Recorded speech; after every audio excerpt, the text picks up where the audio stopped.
Hello बच्चों। बेटा, कल हमने स्टडी किया था काइनेमेटिक्स पार्ट फर्स्ट, जिसमें हमने पॉइंट ऑब्जेक्ट के बारे में बात की थी और इसके साथ साथ हमने बात की थी कि रेस्ट और मोशन जो है वो किस तरह से एक दूसरे के रिलेटिव हैं। एक ही टाइम में ऑब्जेक्ट रेस्ट में है और उसी टाइम में बच्चों ऑब्जेक्ट जो है वो मोशन में है। तो ऐसा हम कैसे या कब कह सकते हैं, किन कंडीशंस में हम ऐसा बोल सकते हैं, और इसके लिए हमने एग्जाम्पल भी कंसिडर किया था। और इसके साथ साथ हमने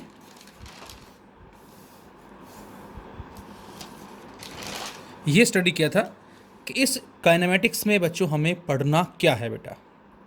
तो कल हमने इसका एक स्लाइटली बेसिक पार्ट जो है वो डिस्कस किया था। अब उसी को आगे कंटिन्यू करते हुए now we have the second part of the kinematics. Chapter second नहीं है, कभी आप सोचें कि चैप्टर सेकंड है वो फर्स्ट था। चैप्टर बेटा ये फर्स्ट ही चल रहा है काइनेमेटिक्स का, लेकिन इसका जो पार्ट है ये पार्ट नंबर सेकंड है। तो बच्चों आज के इस पार्ट में हम स्टडी करेंगे motion in 1, 2 and 3 dimensions. 1 dimension motion क्या होता है, 2 डायमेंशनल मोशन क्या होता है, as well as 3 dimensional motion जो है वो क्या होते हैं।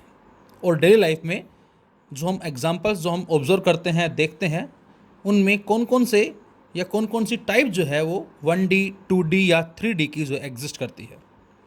और इसके साथ साथ स्लाइटली हम यहाँ बात करेंगे आज फ्रेम ऑफ रेफरेंस के बारे में भी। हालांकि हमने कल इसके बारे में बात की थी कि inertial and non inertial frame of reference हम किसको नाम देंगे, लेकिन इसका जो एक्चुअल जो कॉन्सेप्ट होगा, जहाँ हम सूडो फोर्स के बारे में भी बात करेंगे बेटा, वो कॉन्सेप्ट जो हमारा आएगा वो लॉज ऑफ मोशन में जो हमारी यूनिट नंबर 3 है उसमें आएगा। So now let us start kinematics part second, that is motion in 1, 2 and 3 dimensions.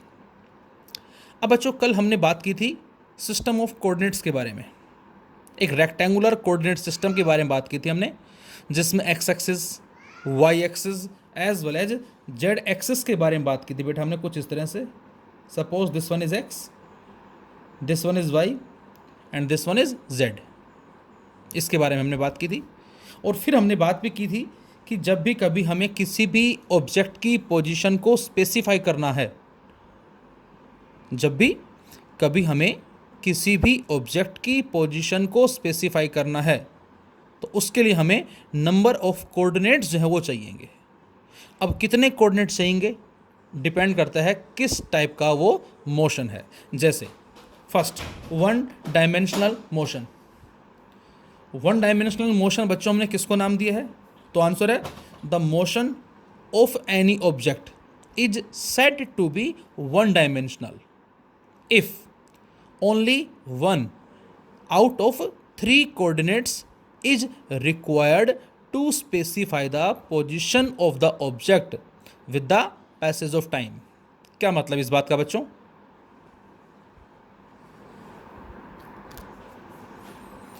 तो इस बात का यहां मीनिंग क्या होगा बेटा, तो आंसर है कि जब भी हमें जो 3 कोऑर्डिनेट सिस्टम हमारे पास है एक्स, वाई एंड जेड, जब भी कभी हमें किसी भी ऑब्जेक्ट या किसी भी बॉडी की पोजीशन को स्पेसिफाई करना है, तो स्पेसिफाई करने के लिए यदि इन तीनों में से यदि हमें एक कोऑर्डिनेट पता लगे और ये कहें हम ये क्या कि एक कोऑर्डिनेट जो है वो उस ऑब्जेक्ट की पोजीशन को स्पेसिफाई कर रहा है, so whenever out of 3 coordinates only 1 coordinate specify the position of any object, then it is said to be 1 dimensional motion.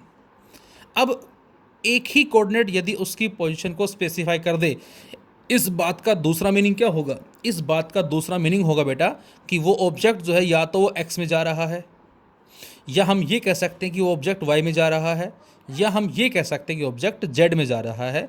And such type of motion here represents rectilinear motion. इस तरह के motion को बच्चों हम rectilinear motion का नाम देते हैं, जो एक स्ट्रेट लाइन में हो रहा है, आइदर एक्स, आइदर वाई और वी कैन से जेड। तो इसके लिए हम मान लें कि कोई ऑब्जेक्ट इनिशियली पॉइंट ए पे था और अब उसने चलना स्टार्ट किया और कुछ टाइम के बाद वो कहाँ पहुँच गया बेटा, बी पे पहुँच गया। और किस तरफ जा रहा है कोई भी आप मान सकते हैं, चाहे आप इधर एक्स एक्सिस मान लें या इधर आप वाई मान लें या इधर आप जेड मान लें, कोई भी। एक्स मानते हैं तो इसको हम एक्स का नाम दे देंगे डिस्टेंस को, वाई मानते हैं तो ए से भी हम वाई बोल देंगे, और जेड मानते हैं तो ए से भी हम जेड बोल देंगे, कोई भी आप एक, लेकिन लेना केवल एक ही है, आइदर एक्स या फिर वाई या फिर जेड। तो इस तरह के मोशन को बच्चों हमने वन डायमेंशनल मोशन का नाम दिया है। Like rectilinear motion, motion of A car along a straight track, ये कोई कार है और एक स्ट्रेट रोड पे ट्रैवल कर रही है कुछ इस तरह से, तो यहाँ पर इसकी पोजीशन में जो चेंज आ रहा है उसके बारे में बच्चों हमें एक्स कोऑर्डिनेट ही बताएगा। कितना चेंज आया वो हम आगे बात करेंगे, final position minus initial position, उसके बिहाफ पे हम चेंज जो है वो फाइंड आउट करेंगे। इसी तरह से सेकेंड एग्जाम्पल में हमने क्या किया बेटा, किसी भी ऑब्जेक्ट को एक सर्टेन हाइट से ड्रॉप कर दिया, और जब ड्रॉप करेंगे तो ये ऑब्जेक्ट इस तरह से आएगा, इन दिस वे। कैसा पाथ है, एक स्ट्रेट लाइन पाथ है। So we can say the motion of any object dropped from a height be also the example of one dimensional motion. हमने एक स्प्रिंग कंसिडर की बेटा थर्ड एग्जाम्पल में, और इस स्प्रिंग के अपर एंड को या एक एंड को हमने एक रिजिड सपोर्ट से कनेक्ट कर दिया, और दूसरे एंड पे बच्चों हमने एक ब्लॉक जिसका मास m है बेटा उसको कनेक्ट कर दिया। क्या होगा जब हम स्लाइटली इस मास को पुश करके छोड़ दें, व्हाट विल हैपन? तो आप बता सकते हैं कि जैसे ही हम इस मास को स्लाइटली पुश करके छोड़ते हैं तो क्या होगा, इस स्प्रिंग में एक ऑक्सीलेशन स्टार्ट हो जाएगा। अब वो स्टार्ट क्यों होता है ये भी हम सारा मैकेनिज्म आगे बात करेंगे, हम किसकी वजह से ऐसा होता है। तो अब ये ऑक्सीलेशन स्टार्ट हो जाएगा, तो ये मास ऊपर जा रहा है, नीचे जा रहा है, ऊपर जा रहा है, नीचे जा रहा है।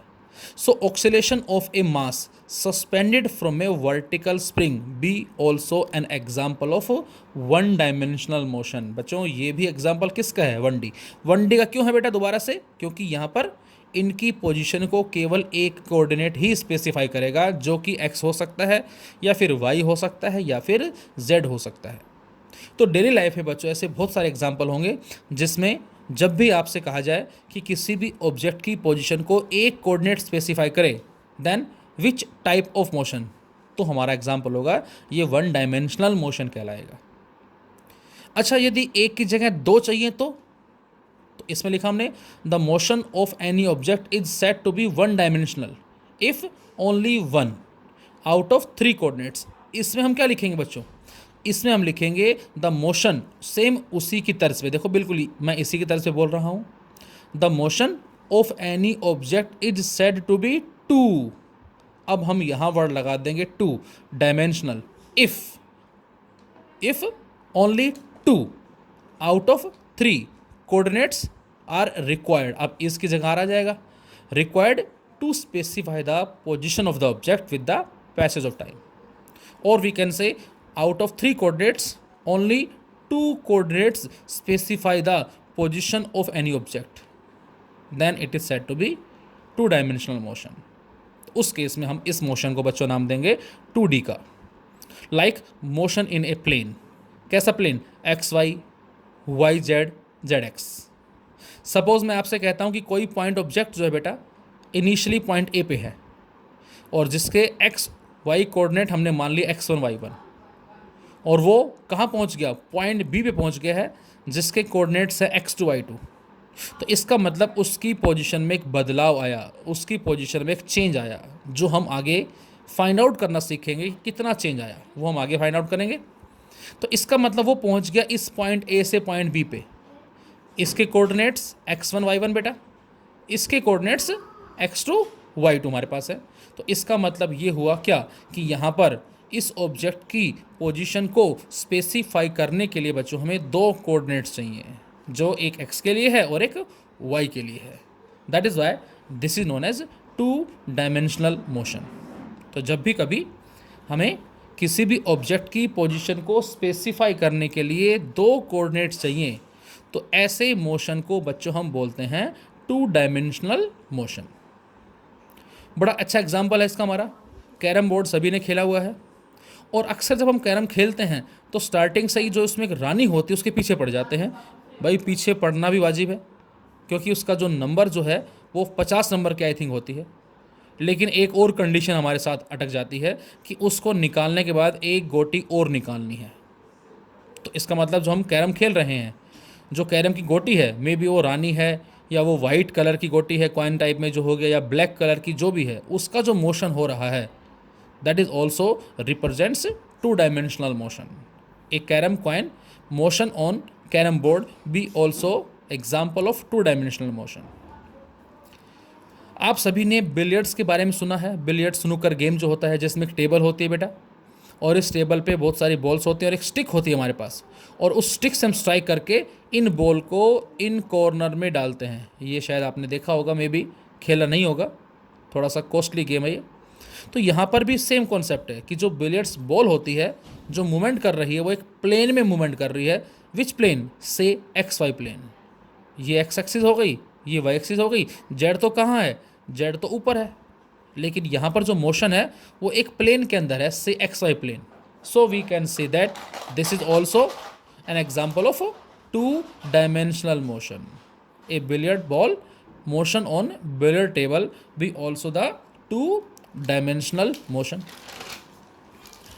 इसके अलावा और तो आंसर है कि जो प्लैनेट्स रिवॉल्व कर रहे हैं सन के अराउंड, कोई भी प्लैनेट, मार्स है, जुपिटर है, अर्थ है, जो भी है, जो रिवॉल्व कर रहे हैं बेटा सन के अराउंड एक इलिप्टिकल ऑर्बिट में, this is also an example of two dimensional motion. तो ये भी हमारा 2D का ही एग्जाम्पल कहलाएगा। और इसके अलावा जो आगे स्टडी करेंगे हम, प्रोजेक्टाइल मोशन हो गया हमारा, सर्कुलर मोशन हमारा हो गया बेटा, ये भी हमारा एग्जाम्पल किसका है? 2D का है। तो 2D बोलने का पर्पज़ केवल यही है कि यहाँ पर हमें उन ऑब्जेक्ट की पोजीशन को स्पेसिफाई करने के लिए बेटा दो कोऑर्डिनेट्स चाहिएंगे। और जब हम बात करेंगे प्रोजेक्टाइल में तो आपको बड़े अच्छे से समझ में आएगा। उसकी पोजीशन फाइंड आउट करेंगे हम एक्स और वाई के बिहाफ पे, उसकी हम किसी भी इंस्टेंट पे वेलोसिटी कैलकुलेट करेंगे v x and v y के बिहाफ पे। तो ये ऐसे बहुत से क्वेश्चंस हमें मिलेंगे प्रोजेक्टाइल मोशन में। और इसी कैटेगरी में 3 डायमेंशनल मोशन क्या होगा बच्चों? तो आंसर है जब भी कभी हमें किसी भी ऑब्जेक्ट की पोजीशन को स्पेसिफाई करने के लिए सारे के सारे कोऑर्डिनेट्स चाहिए। सारे मतलब एक्स भी चाहिए, वाई भी चाहिए और जेड भी चाहिए। तो इस तरह के मोशन को बच्चों हमने क्या नाम दिया है? 3 dimensional motion. If all the 3 coordinates are required to specify the position of object with passage of time, then such type of motion denotes the 3-dimensional motion। x भी है, y भी है, z भी है, ये पॉइंट p है, ये point q है, but this is not on the paper.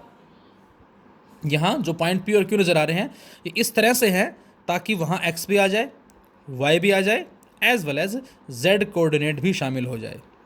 तो यदि पार्टिकल किसी पॉइंट P से किसी पॉइंट Q पे पहुंचता है जिसमें इनिशियल जो उसके कोऑर्डिनेट्स हैं वो x1, y1, z1 है, जिसको हम आगे बात करेंगे कि जो इनिशियल पोजीशन वेक्टर होगा से r1, और उसको बेटा आगे हम कैसे लिखेंगे? उसको लिखेंगे हम r1 vector equal to x1 i cap plus y1 j cap plus z1 k cap. और इसी तरह से ये उसकी सेकंड पोजीशन है, इसको भी हम पोजीशन वेक्टर का नाम देंगे r2 vector x2 i cap plus y2 j cap plus z2 k cap. तो यहाँ पर हमें 3 कोऑर्डिनेट चाहिए उसकी पोजीशन को स्पेसिफाई करने के लिए। And such type of motion denotes the 3 dimensional motion. बहुत सारे एग्जांपल्स हैं, लाइक बर्ड जो है उड़ रहा है ऊपर, 3D का एग्जांपल हमारा हो गया। एक पतंग उड़ रही है, 3D का एग्जांपल है। किसी गैस मॉलिक्यूल की बात करें जिसका एक रैंडम मोशन है, एक्स में जा रहा है, वाई में जा रहा है, जेड में जा रहा है, तो उसकी पोजीशन को भी स्पेसिफाई करने के लिए हमें 3 कोऑर्डिनेट्स चाहिए। तो ये हमारा 3 डायमेंशनल मोशन कहलाएगा। बच्चों इस 1D, 2D और 3D पे जो अक्सर हमें एग्जाम में क्वेश्चंस मिलते हैं बेटा, वो कॉन्सेप्चुअल टाइप क्वेश्चन मिलते हैं। और जनरली एग्जामिनर क्या करता है? जनरली एग्जामिनर एग्जाम्पल डाल देता है और उन एग्जाम्पल्स में आपसे पूछता है कि ये बताएं कि ये 1D, 2D और 3D में से कौन कौन से होंगे 1 मार्क के अंदर। सपोज आपको 4 एग्जाम्पल दे दिए, हाफ मार्क्स का है, हाफ मार्क का है, तो 2 नंबर का क्वेश्चन हमारा बन गया। और उन चारों एग्जाम्पल को अच्छे से स्टडी करके हमें देखना है कि इनमें से कौन सा 1D है, कौन सा 2D है और कौन सा 3D होगा। तो उनको देख के आपको पता लगाना पड़ेगा। तो अब आपको ये ध्यान रखना है कि वहाँ पर ऑब्जेक्ट एक स्ट्रेट लाइन में ट्रैवल कर रहा है तो एक कोऑर्डिनेट चाहिए 1D होगा। एक सर्कुलर पाथ में घूम रहा है या एक प्लेन में घूम रहा है तो उस केस में हमें 2D चाहिएगा। 2D इंसेक्ट्स जो हमारे फ्लोर पे मूवमेंट करते रहते हैं वो भी हमारा 2D का एग्जाम्पल है।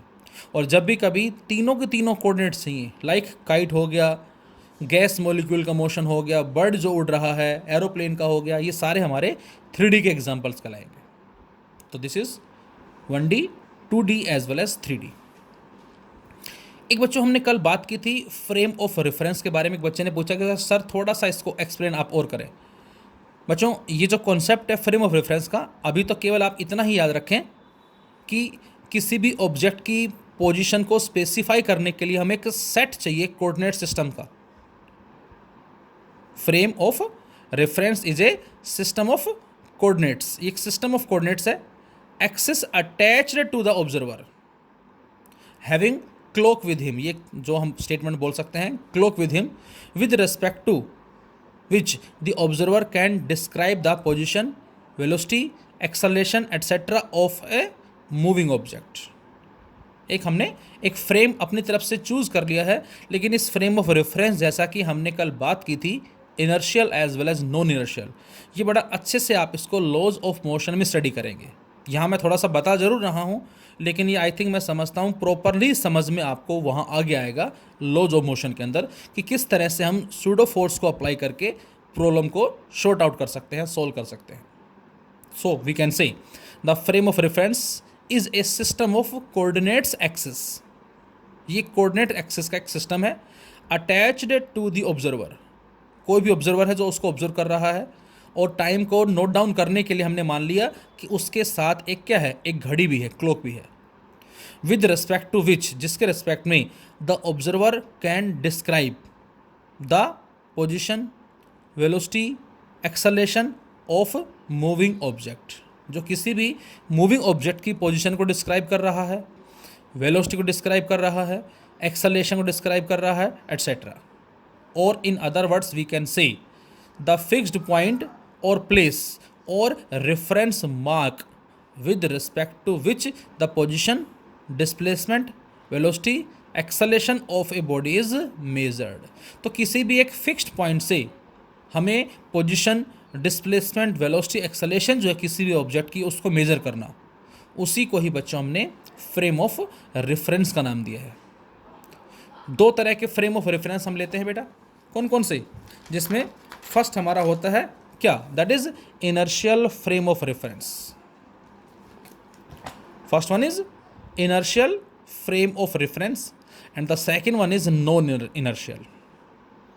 अब इनर्शियल फ्रेम ऑफ रेफरेंस क्या होता है बेटा और नॉन इनर्शियल क्या होता है, तो ये हमने कोई एक ऑब्जर्वर माना, कोई भी आप मान सकते हैं, इसको हमने बैठा दिया ओरिजिन के ऊपर and this is observer and this one is x axis, this one is y axis and this one is z axis.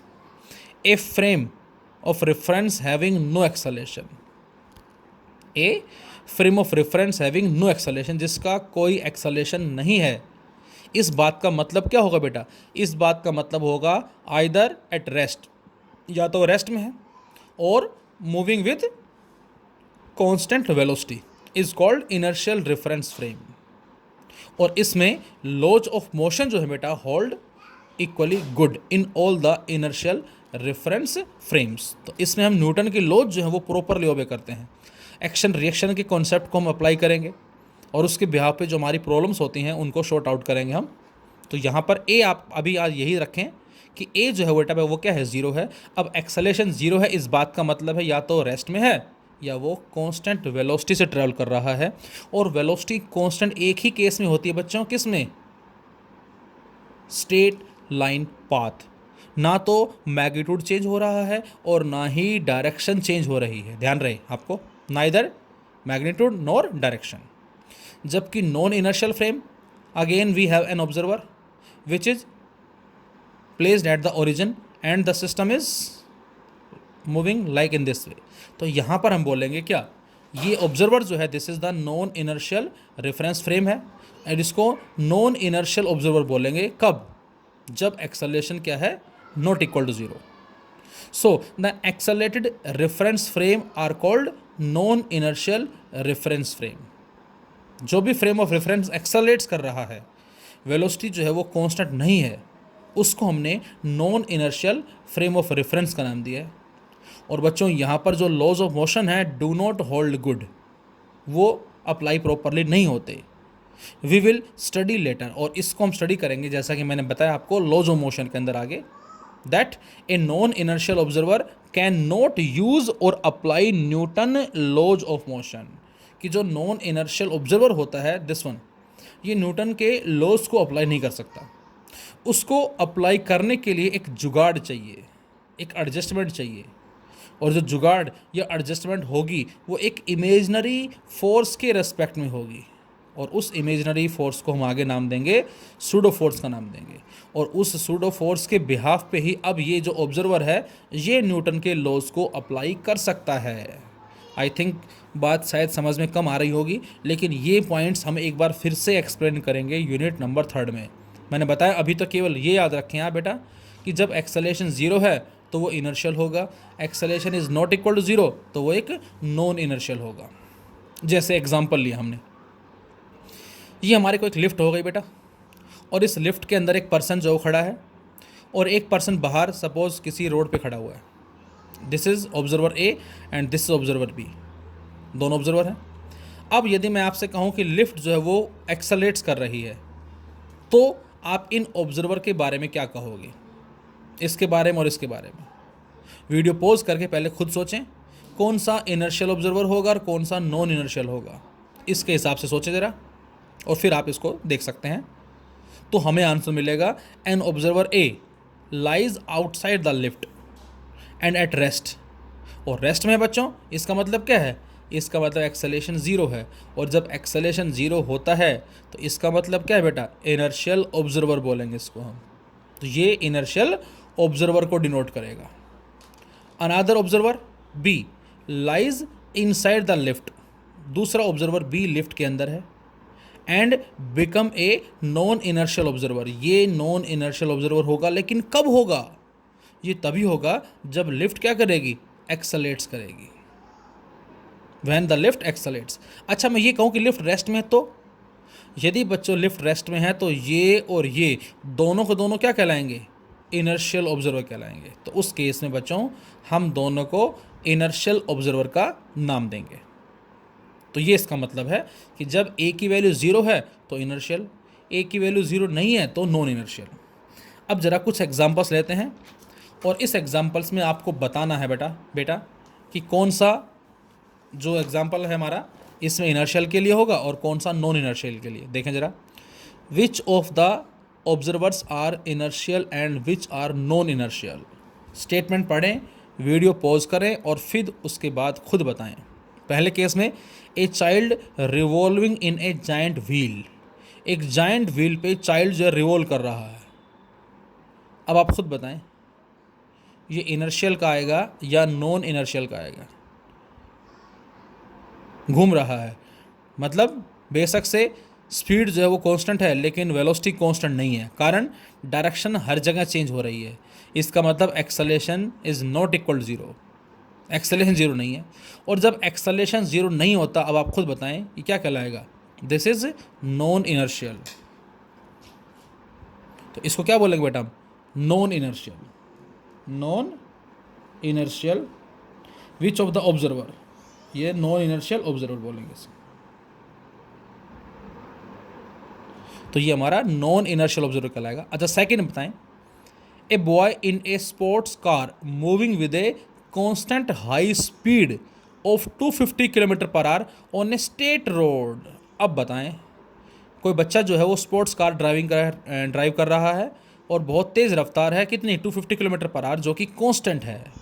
मतलब 250 से 249 नहीं हो रही और 250 से 251 भी नहीं हो रही, फिक्स है 250 और स्ट्रेट रोड है. इसका मतलब क्या हो गया ये. अब इसका मतलब इस एग्जाम्पल में वेलोसिटी कांस्टेंट है बेटा. अब आप खुद सोचें कि यदि वेलोसिटी कांस्टेंट है तो एक्सेलरेशन क्या होगा, ज़ीरो होगा।